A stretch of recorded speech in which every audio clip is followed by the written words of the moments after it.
LibreOffice Calcৰ ডেটাৰ সৈতে কামৰ বিষয়ক স্পোকেন টিউটৰিয়েলৰ লৈ আপোনালোকক স্বাগতম জনাইছো। এই টিউটৰিয়েলত আমি শিকিম ফিল টুলস আৰু সিলেকশন লিষ্ট ব্যৱহাৰ কৰি স্পীড আপ কৰা, শীটৰ মাজত কন্টেন্টৰ sharing, removing data, replacing data, changing part of a data.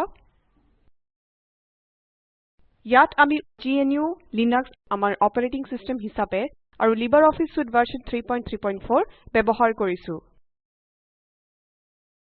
স্প্ৰেডশীটত data ভৰোৱা কামটো কষ্টসাধ্য হ'ব পাৰে, কিন্তু কেলকে এই কামটো যথেষ্ট সহজ কৰিবলৈ বিভিন্ন টুলছৰ যোগান দিছে।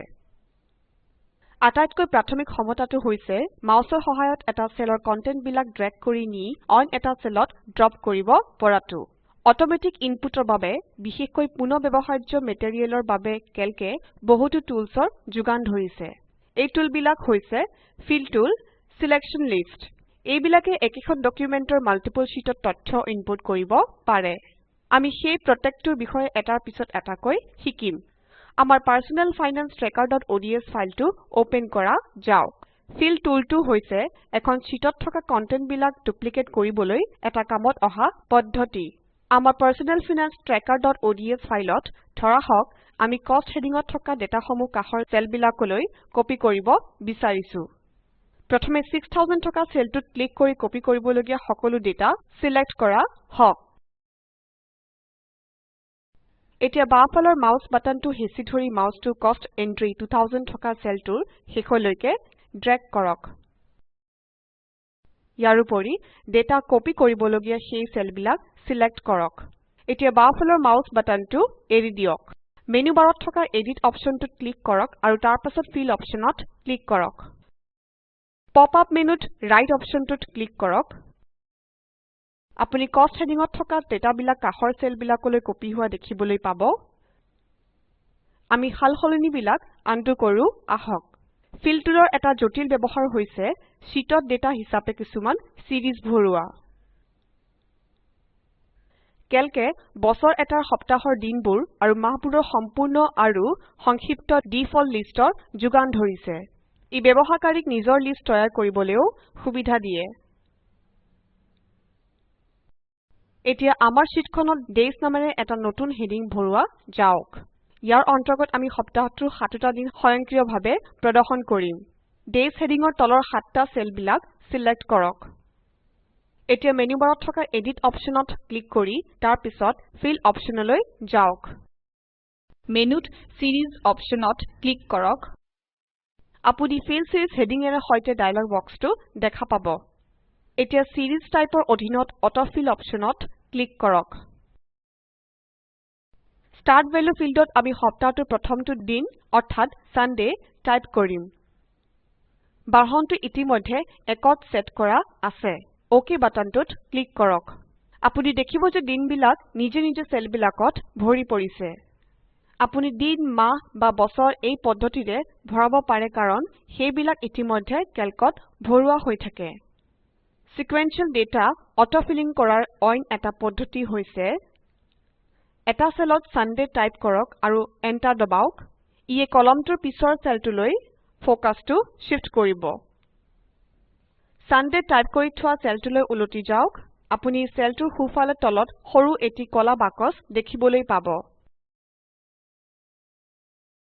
মাউসটোৰে বক্সটোত ক্লিক কৰক। ইয়াক তললৈ ড্ৰেগ কৰি নিয়ক যেতিয়ালৈকে আপুনি স্যাটাৰডে দেখা নাপায়। মাউস বাটনটো এৰি দিয়ক। সপ্তাহটোৰ দিনবোৰ নিজে নিজে সেলটোত ভৰি পৰিব। এই কৌশলটো সকলোবোৰ সিকুৱেন্সিয়েল ডেটাৰ ক্ষেত্ৰত প্ৰযোজ্য। সালসলনিবোৰ আনডু কৰা যাওক। আপুনি নম্বৰৰ বাবে ষ্টাৰ্ট আৰু ইনক্ৰিমেন্ট ভেল্যু ব্যৱহাৰ কৰি এটা ওৱান টাইম ফিল সিৰিজ তৈয়াৰ কৰিব পাৰে। এইটো প্ৰদৰ্শন কৰিবলৈ প্ৰথমে আমি A1ৰ পৰা A7 লৈ ইতিমধ্যে ভৰোৱা সিৰিয়েল নম্বৰ সমূহ ডিলিট কৰিম। নম্বৰবিলাক ডিলিট কৰাৰ পিছত A1ৰ পৰা A7 লৈ সেলবিলাক আকৌ সিলেক্ট কৰক। এতিয়া মেনু বাৰত এডিট আৰু তাৰ পিছত ফিল আৰু সিৰিজ অপশনত ক্লিক কৰক। আমাৰ সন্মুখত এটা ডায়লগ বক্স ওলাব। এতিয়া সিৰিজ টাইপৰ অধীনত লিনিয়াৰ অপশনটোত ক্লিক কৰক যদিহে ই ডিফল্ট সিলেক্ট হৈ থকা নাই।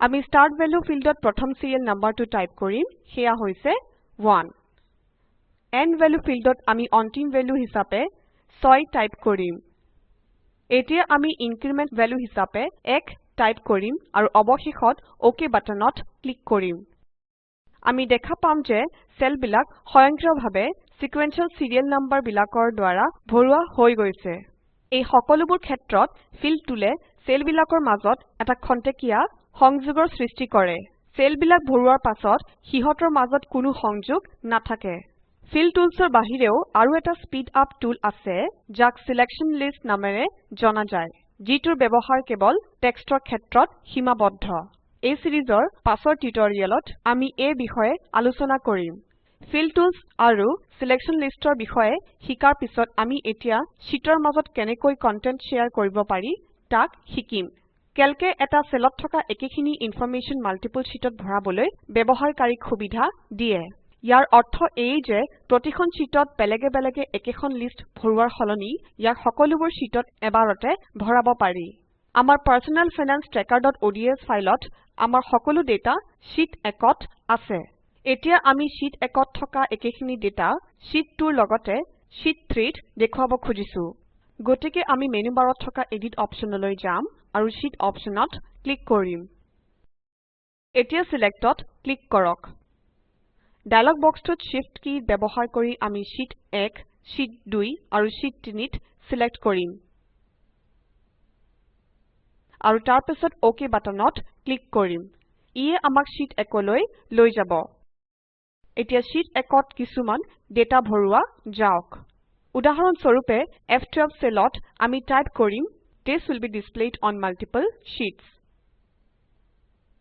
এতিয়া শীট 2 আৰু শীট 3 টেবত এটাৰ পাছত এটাকৈ ক্লিক কৰক আমি দেখিম যে প্ৰতিখন শীটৰ F12 সেলত একেখিনি ডেটা আছে সালসলনিবিলাক আনডু কৰো আহক ইয়াৰ পিছত আমি সেলত থকা ডেটা ডিলিট আৰু এডিট কৰা অইন উপায়বিলাকৰ কথা শিকিম এটা সেলত থকা ডেটাৰ ফৰমেটিং বিলাক ৰিমুভ নকৰাকৈ ডেটা ডিলিট কৰিবলৈ হলে সেলটো সিলেক্ট কৰক আপুনি ইনপুট লাইন ফিল্ডত সেলৰ ডেটা সমূহ দেখিবলৈ পাব এতিয়া কিবৰ্ডৰ বেকস্পেচ বাটনটো দবাওক আপুনি ডেটাবিলাক ডিলিট হোৱা দেখিবলৈ পাব সালসলনিবিলাক আনডু কৰো আহক এটা সেলত থকা ডেটা ৰিপ্লেচ কৰিবলৈ হলে সেলটো সিলেক্ট কৰক আৰু পুৰণা ডেটাখিনিৰ ওপৰত টাইপ কৰক নতুন ডেটাবিলাকে আগৰ ফৰমেটিং বিলাক ধৰি ৰাখিব সালসলনিবিলাক আনডু কৰো আহক এটা সেলত থকা ডেটাবিলাকৰ একো অংশ সেলটোৰ কন্টেন্টবোৰ ৰিমুভ নকৰাকৈ সলনি কৰিবলৈ হলে সেলটোত ডাবল ক্লিক কৰক এতিয়া কাৰ্সাৰডাল নেভিগেট কৰক যাতে আপুনি বিচৰা ধৰণে সেলটো এডিট কৰিব পাৰে সালসলনিবিলাক আনডু কৰো আহক এইখিনিতে আমাৰ লিবাৰঅফিছ কেল্ক বিষয়ক স্পকেন টিউটৰিয়েলৰ অন্ত পৰিছে চমুকৈ আমি শিকিলো fill tools আৰু selection list ব্যৱহাৰ কৰি স্পীড আপ কৰা শীটৰ মাজত কন্টেন্ট শ্বেয়াৰিং কৰা ৰিমুভিং ডেটা ৰিপ্লেচিং ডেটা ডেটাৰ এটা অংশ সলনি কৰা তলত দিয়া লিংকত উপলব্ধ ভিডিঅটো চাওক ইয়ে স্পকেন টিউটৰিয়েলৰ প্ৰজেক্টৰ কথা চমুকৈ কৈছে যদিহে আপোনাৰ ভাল বেণ্ডৱিডথ নাই তেনেহলে আপুনি ইয়াক ডাউনলোড কৰিও চাব পাৰে স্পকেন টিউটৰিয়েলৰ প্ৰজেক্টৰ টিমে স্পকেন টিউটৰিয়েল ব্যৱহাৰ কৰি ৱৰ্কশ্বপৰ আয়োজন কৰে যিসকলে অনলাইন টেষ্টত পাছ কৰে তেওঁলোকক চাৰ্টিফিকেট দিয়া হয় সবিশেষ জানিবলৈ অনুগ্ৰহ কৰি contact@spoken-tutorial.org লৈ লিখক spoken tutorial project talk to a teacher প্ৰজেক্টৰ এটা অংশ ই আইচিটি এমএচআৰডি গভৰ্ণমেণ্ট অফ ইণ্ডিয়াৰ যোগেৰে এডুকেশ্যনৰ ওপৰত নেশ্যনেল মিছন দ্বাৰা সমৰ্থিত এই মিছন বিষয়ক অধিক তথ্য spoken-tutorial.org/nmeict-intro উপলব্ধ এই টিউটৰিয়েলত বৰঙনি যোগালে ডেচিক্ৰিউ সলিউশ্যনছ প্ৰাইভেট লিমিটেডে অংশগ্ৰহণৰ বাবে ধন্যবাদ